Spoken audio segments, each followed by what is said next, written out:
Finally, we are landing.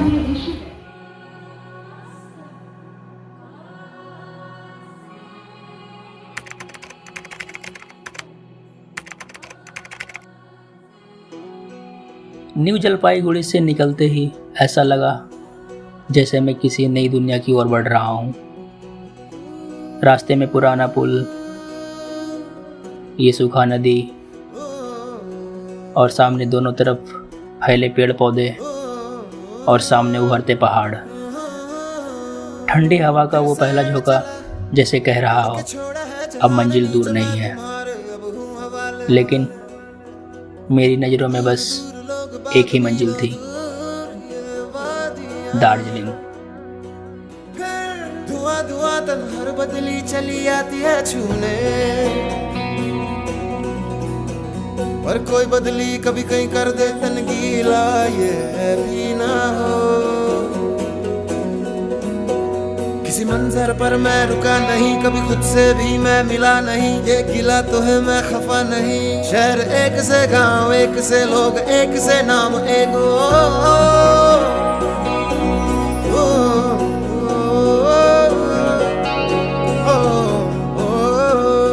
फिर से उड़ चला पिट्टी जैसे सपने, ये किताबी पलकों से झाड़ो फिर आ जाते हैं। इतने सारे सपने क्या कहूँ, किस तरह से मैंने तोड़े हैं, छोड़े हैं। क्यों तेरे साथ चले मुझे लेके उड़े, ये क्यों?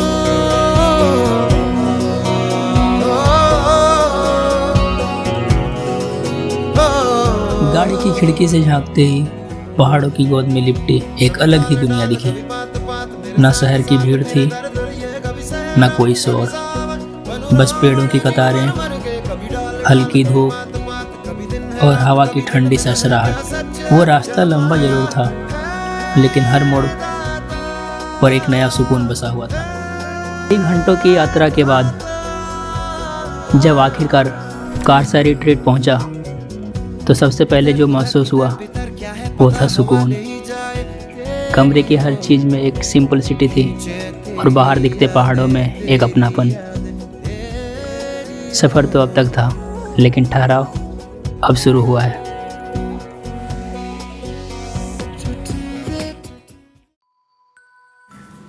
और फिर मैं पहुंचा घूम मोनेस्ट्री। दार्जिलिंग से थोड़ी दूर पहाड़ों के बीच बस एक शांत जगह है। कहते हैं इसे सन 1850 में महान बौद्ध गुरु शेरब ग्यात्सो ने बनवाया था। जैसे ही मैंने अंदर कदम रखा, ओ माय गॉड, जैसे सब कुछ रुक गया, मन भी, सांसें भी। यहाँ की हवा में, यहाँ की घाटियों में एक अजीब सी सुकून छुपा हुआ था। और फिर मैंने देखा बतसिया लूप, जहाँ घूमती रेल नहीं बल्कि घूमती हैं वीरता की कहानियाँ। यहाँ खड़ा है गोरखा वीर जवानों का शहीद स्मारक, जो अपनी जान देकर हमें खुला आसमान छोड़ गए।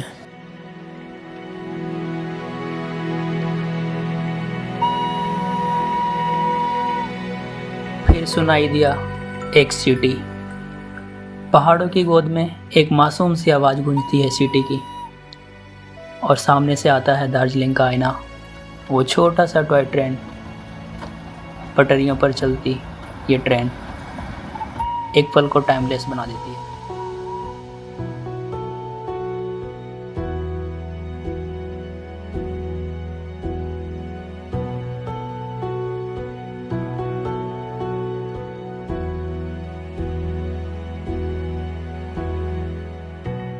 डे 2 की शुरुआत हुई एक भारी बैकपैक और थकी सांसों के साथ। लेकिन सामने था एक और दुनिया, Padmaja Naidu Himalayan zoological park.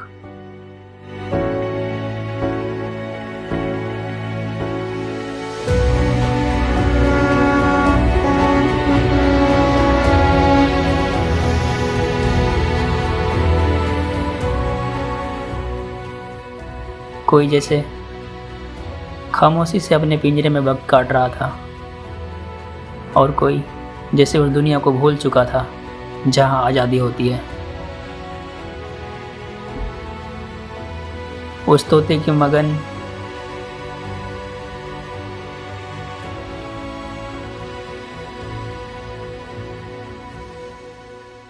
और उस भालू की लहराती चाल, सब कुछ कह रहा था कि इंसान ही नहीं, एहसास जानवरों में भी होते हैं।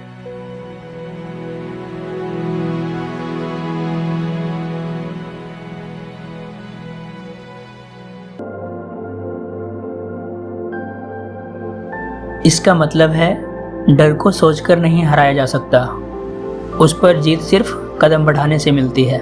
और जो भी काम तुम्हारे अंदर जोश भर दे, दिल की धड़कनें तेज कर दे, वही जीने के लायक है। यह है हिमालयन माउंटेनियरिंग इंस्टीट्यूट म्यूजियम, एक ऐसी जगह जहां पर्वतारोहण के इतिहास को जिंदा रखा गया है। इसकी स्थापना 1957 में हुई थी और यहाँ वही असली सामान रखा है जिसे लेकर तेंजिंग नोर्गे और एडमंड हिलरी ने माउंट एवरेस्ट पर फतेह किया था। हर कोना, हर चीज़ एक कहानी कहती है।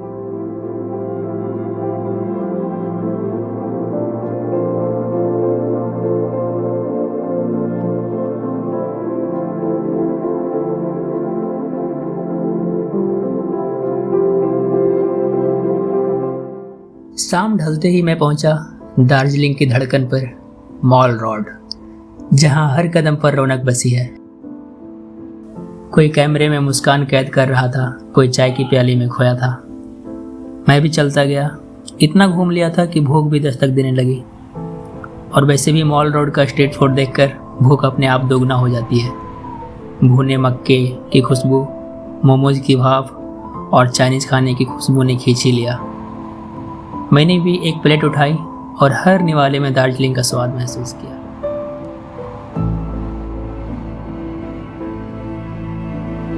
अब मैं पहुंच चुका था चौरस्ता, जिसे दार्जिलिंग का दिल भी बोलते हैं। अक्सर लोग शाम को यहाँ एक दूसरे से मिलने आते हैं। सूरज ढल चुका था और हर तरफ एक रहस्यमयी धुंध सा छा गई थी, जैसे बादल जमीन पर उतर आया हो। हल्की हल्की हवा, रोशनी कम, पर रौनक बरकरार थी। लोग टहल रहे थे, बातें कर रहे थे और मैं बस अपने कैमरे में उन लम्हों को कैद कर रहा था। चौरस्ता में खड़े होकर ऐसा लग रहा था जैसे मैं वक्त के किसी शांत टुकड़े में खड़ा हूँ, जहाँ भीड़ भी है पर शांति भी है और हर सांस में एक अलग सा सुकून छुपा हुआ है। गाइस, हम लोग आज आए थे लोकल फूड ट्राई करने के लिए, बट अनफॉर्चुनेटली वेज थाली मिल रहा है, नॉन वेज थाली मिल रहा है। और हमारे साथ में एक दोस्त है, आप इससे मिल सकते हैं। हाय करो, हाय करो, हाय करो भाई। शर्मा रहा है, ये शर्मा रहा है, आपसे बात नहीं करेगा। हाय करो भाई, हाय हाय। हाँ, हो गया, ओके।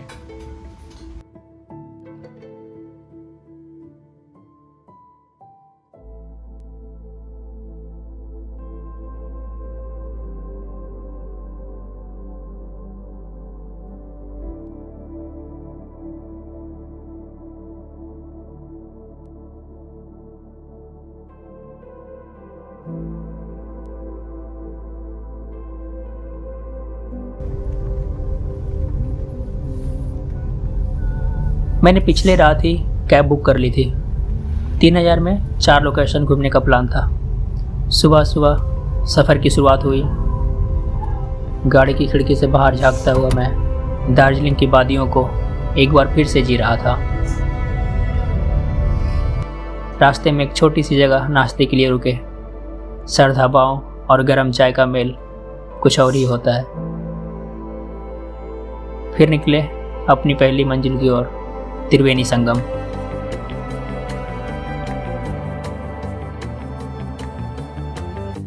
त्रिवेणी संगम पर पहुंचते ही एक्साइटमेंट का लेवल ही अलग था। दिल धड़क रहा था क्योंकि आज कुछ नया करने जा रहा था, रिवर राफ्टिंग। जैसे ही बोट बुक की, एक जीप हमें ले गई नदी के किनारे। चारों तरफ पहाड़ और सामने वो गहराई से भरी बहती नदी।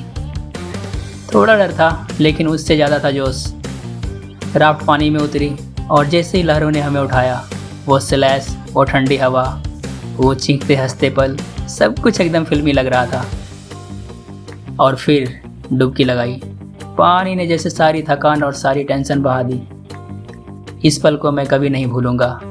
ये था असली सफ़र का स्वाद। मज़ा आ गया। ये है लवर्स पॉइंट, एक ऐसी जगह जहाँ चारों ओर सिर्फ खामोशी बोलती है। नीचे गहराई, सामने बहती नदी और दूर तक फैला घना जंगल। मैं बस खड़ा था, ठंडी हवा को महसूस करता हुआ, उस पल को जीता हुआ। तभी एक छोटा सा नज़ारा मेरी नज़रों से टकराया। एक बंदर जो पूरी ताकत से एक दूध के डिब्बे से जूझ रहा था। न कोई मदद, न कोई सहारा, बस अपनी भूख के लिए पूरी शिद्दत से लड़ता हुआ। जिंदगी चाहे इंसान की हो या जानवर की, भूख शांत करने के लिए संघर्ष तो सबको करना पड़ता है। अब मैं पहुंच चुका था दार्जिलिंग के सबसे पुराने और खूबसूरत टी गार्डन्स में से एक, हैप्पी वैली टी एस्टेट। चारों तरफ फैली हरी चादर सी चाय की वेलें और उनके बीच बने पुराने छोटे छोटे घर, जैसे किसी पुरानी कहानी का हिस्सा हो। थोड़ी देर में मुझे दिखे कुछ कपल्स दार्जिलिंग की ऐसे ड्रेस में और इसी टी गार्डन में अपने पलों को कैमरे में कैद कर रहे थे। और जब मैं ऊपर नज़र उठाई, सामने दिखा कंचनजंगा का नज़ारा। बस उस पर लगा, जिंदगी अगर कभी थमती है तो शायद ऐसे ही लम्हों की। लम्हाता नाम ही काफ़ी था। सादगी, शांति और संजीवनी जैसे ताजगी से भरा। ऊंचे लंबे आसमान छूते देवदार के पेड़, नीचे फैली फूलों की क्यारियाँ, हवा में घुली मिट्टी और हरियाली की खुशबू। और उस बीच खड़ा मैं, शांत ठहरा हुआ। तभी किसी ने कहा, थोड़ा ऊपर जाओगे तो एक झील है, एक बहुत ही शांत जगह। और फिर क्या, मैं चल पड़ा तेजी से, क्योंकि असली मकसद तो यही था, सुकून को महसूस करना और खुद से मिलना। वो चढ़ाई, वो जंगल के बीच से होकर जाना, छोटा सा हाइकिंग ट्रेल किया और फिर पहुंचा उस झील के पास। चारों ओर घना सन्नाटा, सिर्फ पत्तों की सरसराहट और पानी की खामोशी। मैं बैठा और धीरे धीरे खो गया, बाहर की नहीं, अंदर की दुनिया में। ये लम्हाता नहीं था, ये एक स्पिरिचुअल पॉज था, जिंदगी की भागदौड़ से कोसों दूर। लम्हाता से लौटते हुए होटल पहुंचा तो भाई ने बोला, आज आपका हाथ का बना खाना खाएंगे। तो और क्या, चिकन बनाने की ठानी। होटल की ऑनर और उनकी मम्मी भी हमारे साथ शामिल हो गई। वो बेहद प्यारी थी। लोकल के बारे में ढेरों बातें बताईं। ऑनर लहसुन छील रहे थे, मैं प्याज कटिंग कर रहा था। एक साथ एक परिवार से माहौल बन गया था। फिर खाना सर्व हुआ, सबों ने खाना खाया। उस रात सिर्फ खाना नहीं बना, एक याद पकी जो शायद हमेशा साथ रहेगी। टाइगर हिल से सनराइज देखने के लिए मैंने कल रात को ही कैब बुक कर लिया था। सुबह के 4:30 बजे एक उम्मीद लेकर हम निकले थे टाइगर हिल की ओर। उम्मीद एक ऐसे नज़ारे की जो जिंदगी भर याद रहे, पर शायद वहाँ थोड़ा सा अनलक्की था। सूरज तो बादलों की चादर में ही छुपा रहा, पर इस सफ़र ने सिखा दिया कि हर चाहत पूरा नहीं होता। और जब वो हल्की सी धुंध छटी, कुछ देर बाद हिमालय की रानी कंचनजंगा मेरे आंखों के सामने खूबसूरत नज़ारों के बीच दिख रही थी। हल्की धुंध में ही सही, लेकिन अपना दीदार जरूर दे गई। अब वक्त था इस जादुई शहर को अलविदा कहने का। दार्जिलिंग, जहाँ हर सुबह धुंध में लिपटी मिलती थी और हर शाम जैसे किसी पुराने गीत की तरह दिल में उतरती थी। मन भारी था, क्योंकि ये सिर्फ एक सफ़र नहीं था, ये एक एहसास था जो हर मोड़ पर मुझे कुछ नया सिखा गया। टॉय ट्रेन की सीट पर बैठा मैं चुपचाप खिड़की से बाहर देख रहा था। पेड़ों के पीछे से झांकती सूरज की किरणें, वो घुमावदार पटरियाँ और वो अलसाई सी हवा। हर चीज़ जैसे कह रही थी, चल तो रहा है, पर कुछ छोड़ आया है पीछे। दार्जिलिंग अब मेरे लिए सिर्फ एक नाम नहीं रहा, वो अब मेरी आत्मा का हिस्सा बन चुका था। और जब ट्रेन धीरे धीरे घाटियों से नीचे उतरने लगी, दिल ने बस इतना कहा, फिर मिलेंगे और किसी मौसम में, किसी और एहसास के साथ।